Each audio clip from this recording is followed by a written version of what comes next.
बच्चों, क्लास 10 की मैथ्स की क्लास में आप सबका स्वागत है। और हम पढ़ रहे थे चैप्टर नंबर 3 दो चर वाले रैखिक समीकरण युग्म। तो बच्चों, हमने 3.2 प्रश्नावली तक के सवाल हल कर लिए हैं। आज हमें स्टार्ट करनी है प्रश्नावली 3.3। तो 3.3 में हम क्या पढ़ेंगे?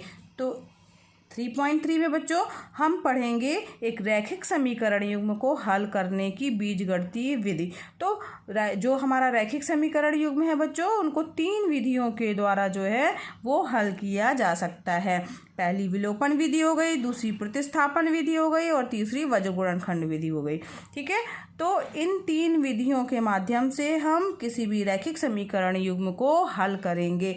तो जो हमारी ये प्रश्नावली 3.3 है उसमें हम पढ़ेंगे प्रतिस्थापन विधि। प्रतिस्थापन विधि से हम स्टार्ट करेंगे। बच्चों, प्रतिस्थापन विधि में हम जो एक चर का मान जो है वो दूसरे चर के पद में व्यक्त करेंगे और वह मान जो है दूसरे समीकरण में रख करके जो हमारा x या y जिसका भी मान है, ठीक है, मान लीजिए हमने x का मान रखा है तो हमें y का मान प्राप्त हो जाएगा। और y का मान जब प्राप्त हो जाएगा, y के पदों में प्राप्त हो जाएगा, तो उसका मान जो है हम किसी भी एक समीकरण में रख करके x का मान भी प्राप्त कर लेंगे। तो एक चर का मान दूसरे चर के पद में व्यक्त करके हम रैखिक समीकरण युग्म को हल करते हैं, इसलिए इस प्रक्रिया को प्रतिस्थापन विधि कहा जाता है। ठीक है, चलिए आइए समझते हैं कैसे। मान लीजिए बच्चों, हमारे पास दो समीकरण कौन कौन से, x plus y equal to मान लीजिए हमारे पास दिया है 14 और दूसरा हमारा रैखिक समीकरण है x minus y equal to 4। अब इसको हम प्रतिस्थापन विधि से कैसे हल करेंगे? तो x का मान जो है वो एक तरफ कर लेंगे, x बराबर क्या हो जाएगा 14 माइनस वाई। अब ये जो है हमने पहले समीकरण में x का मान निकाल लिया y के पदों में, यानी x का मान हमने निकाला है और दूसरे समीकरण में हमें रख देना है। ठीक है, ये समीकरण 1 हो गया, ये समीकरण 2 हो गया। तो x का मान समीकरण 2 में रखने पर, अब जब हम समीकरण 2 में मान रखेंगे तो हमें क्या प्राप्त होगा बच्चों? 14, x की जगह हमने रख दिया 14 माइनस वाई इक्वल टू 4। ठीक, y से y,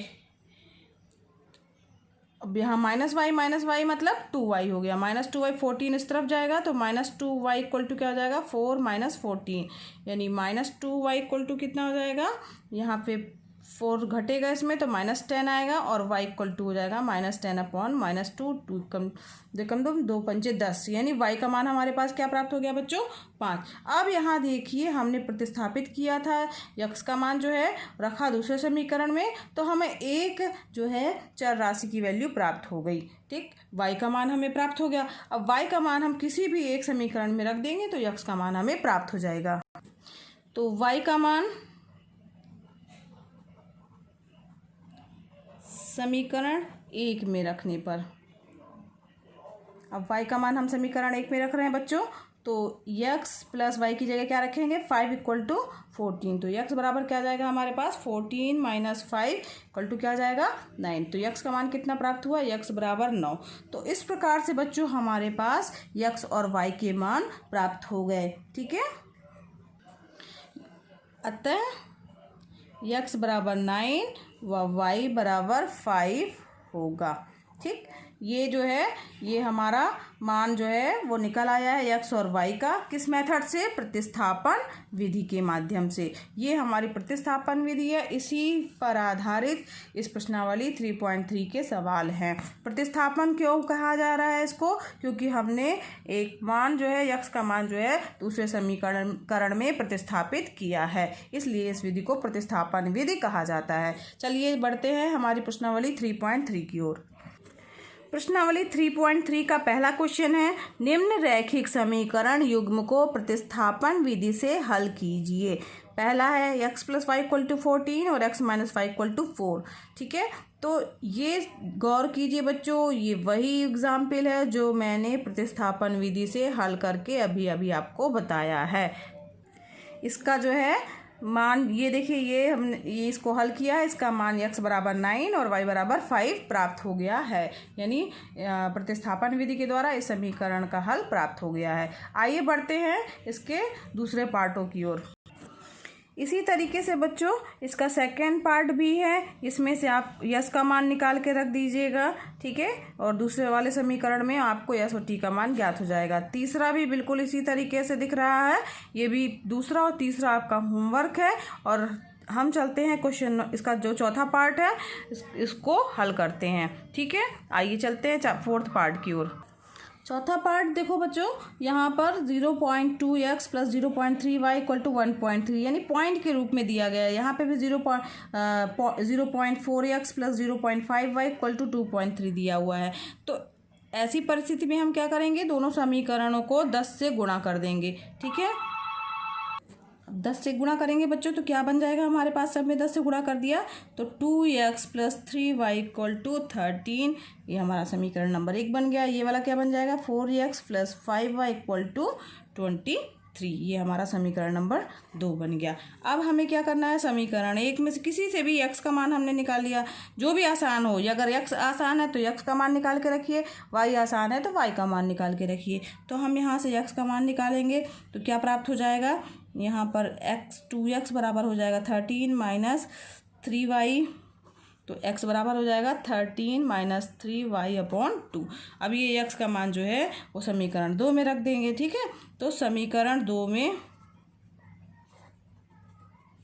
x का मान रखने पर, अब यहाँ पर रखेंगे हम मान, क्या प्राप्त हो जाएगा बच्चों, यहाँ पर रखिए देखिए, तो 4x की जगह क्या लिखेंगे, 13 minus 3y upon 2 plus 5y equal to 23, हमने केवल मान रखा है समीकरण 2 में, ठीक है। अब इसके बाद क्या करेंगे बच्चों, यहाँ पर देखिए 2 1 कम 2, 2 दूनी 4 हो गया। अब यहाँ पे 2 का गुणा इसमें करेंगे, 13 दूनी 26 माइनस 3 दूनी 6y plus 5y equal to 23। यहाँ पर हल करिए तो यहाँ पर आ जाएगा माइनस 6y और यहाँ पर 5y है तो माइनस y आ जाएगा, माइनस y इक्वल टू क्या आ जाएगा, यहाँ 23 है यानी 23 माइनस, ये इस तरफ ले जाएंगे 23 माइनस 26, तो माइनस y बराबर आ जाएगा -3 या y बराबर 3। अब यहाँ पर हमें क्या प्राप्त हो गया, y का मान प्राप्त हो गया। अब इस y का मान किसी भी समीकरण में चाहे आप 1 में रख दीजिए चाहे आप 2 में रख दीजिए तो हमें x का मान प्राप्त हो जाएगा।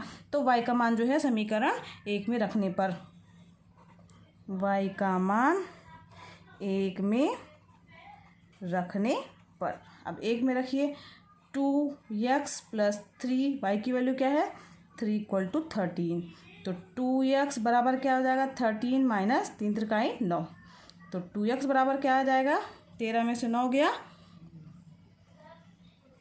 4, तो x बराबर क्या आ जाएगा, 4/2, 2 1 2, 2 दूनी 4, x का मान कितना प्राप्त हो गया बच्चों, 2।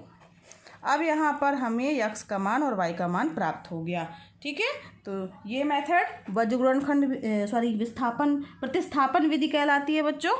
तो इस तरीके से हमने जो है x का मान जो है y के पदों में लेकर के उसे समीकरणों में पुटअप किया और इस तरीके से y का मान ज्ञात कर लिया, और उसके बाद जो मान प्राप्त हुआ है वो किसी भी समीकरण में आप रखेंगे तो x का मान प्राप्त हो जाएगा। सारे प्रश्न बच्चों इसी मेथड से करने हैं। चलिए आगे बढ़ते हैं। 5वां पार्ट है इसका, √2x plus √3y equal to 0 और √3x minus √8y equal to 0। तो इसको देख लेते हैं कैसे हल करेंगे।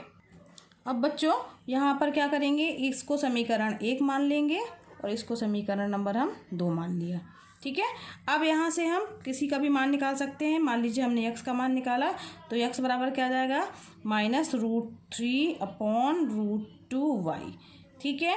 ये जो हमारा ये दिया हुआ है रैखिक समीकरण, तो इसमें से हमने x का मान ज्ञात कर लिया है और x का मान जो आया है उसे हम किसी भी समीकरण में रखेंगे। तो समीकरण नंबर 2 में हमने पहले समीकरण से मान ज्ञात किया, समीकरण नंबर 2 में मान रखेंगे, ठीक है। तो समीकरण 2 में x का मान रखने पर क्या आ जाएगा, √3, x की वैल्यू जो दी हुई है -√3 अपॉन √2y, ठीक है, ये ऊपर है y, और -8 √y इक्वल टू 0, ठीक। अब यहाँ से ध्यान दीजिए, बच्चों यहाँ पर सवाल में जो है वो √8y है, ठीक।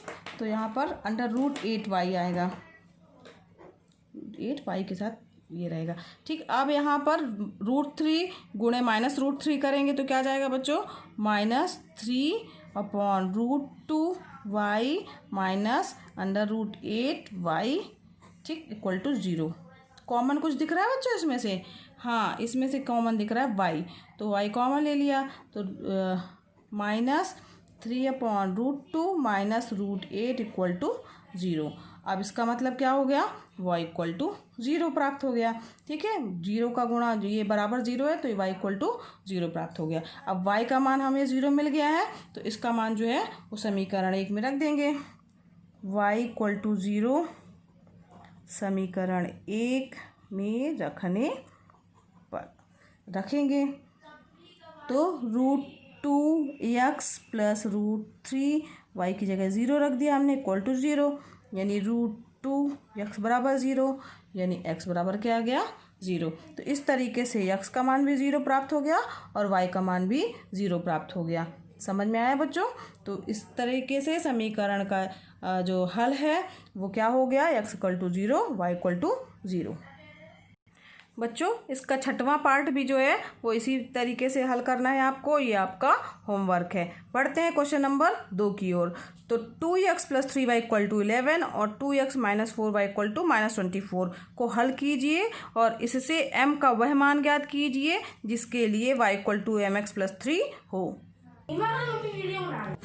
बच्चों 2x plus 3y equal to 11 जो दिया है इसको समीकरण 1 ले लेंगे, 2x minus 4y equal to -24 इसको समीकरण नंबर 2 ले लिया हमने। अब समीकरण 1 में से हम x का मान ज्ञात करेंगे तो x बराबर 2x बराबर आ जाएगा, 2x बराबर क्या जाएगा 11 माइनस 3y, तो x बराबर क्या जाएगा 11 माइनस 3y अपॉन 2, ठीक। अब ये x का मान समीकरण 2 में रखेंगे तो समीकरण 2 में x का मान रखने पर, अब रखा हमने मान तो क्या आ जाएगा 2x की जगह क्या लिखेंगे 11 minus 3y upon 2 minus 4y equal to -24। यहाँ से 2 से 2 कैंसिल हो गया, क्या आया 11 minus 3y minus 4y equal to -24, ठीक। 4 3 7 हो गया, -7y इक्वल टू जाएगा -24, ठीक। और यहाँ पर क्या जाएगा माइनस इधर जाएगा तो -11 -7y इक्वल टू आ जाएगा -35 और y इक्वल टू आ जाएगा 7 पाना 35 यानी 5। तो यहाँ पर हमें y का मान प्राप्त हो गया। अब इस y के मान को हम समीकरण किसी भी समीकरण में रख दीजिए तो हम समीकरण 1 में मान रखेंगे। तो समीकरण 1 में y का मान रखने पर अब मान रखेंगे तो क्या आ जाएगा बच्चों 2x प्लस 3y की जगह हम रखेंगे 5 इक्वल टू 11, 2x प्लस 5 यहीं 15 equal to 11, 2x equal to 11 minus 15, 2x equal to -4 और x इक्वल टू हो जाएगा -2। तो यहाँ पर x का मान कितना आ जाएगा -2। अब यहाँ पर हमें x और y के मान प्राप्त हो गए हैं तो x और y का मान तो ज्ञात ही करना था, साथ ही साथ इसमें लिखा है प्रश्न में इससे m का वह मान ज्ञात कीजिए जिसके लिए y equal to mx plus 3 हो। m का मान हमें ज्ञात करना है बच्चों, तो दिया हुआ है कि y equal to mx plus 3 के लिए। अब यहाँ पर x और y का मान रख देंगे हम। y का मान कितना आया था 5, m x की वैल्यू -2 प्लस 3, ठीक है। तो यहाँ पर क्या आ जाएगा, ये इस तरफ लेके आएंगे मान लीजिए, या इस इधर 2m जो है इधर लेके आते हैं तो 2m बराबर आ जाएगा 3 माइनस 5, तो 2m बराबर आ गया 3 में से ये -2 तो m बराबर आ जाएगा -2/2 यानी -1। तो m का कितना मान प्राप्त हो गया बच्चों -1। तो पूछा गया है कि m का वह मान ज्ञात कीजिए जिसके लिए y equal to mx plus 3 हो। तो आप उत्तर अलग से लिख देंगे कि m का वह मान जो है -1 होगा, ठीक है। तो बच्चों आज के लिए बस इतना ही और कल जो है इसके आगे के प्रश्न जो है वो हम हल करेंगे और अगर आपको मेरा वीडियो पसंद आया हो तो इसे लाइक कीजिए, दूसरे बच्चों को शेयर भी कीजिए। आपने अगर अभी तक सब्सक्राइब नहीं किया है तो मुझसे जुड़े रहने के लिए बच्चों सब्सक्राइब भी कीजिए। धन्यवाद बच्चों।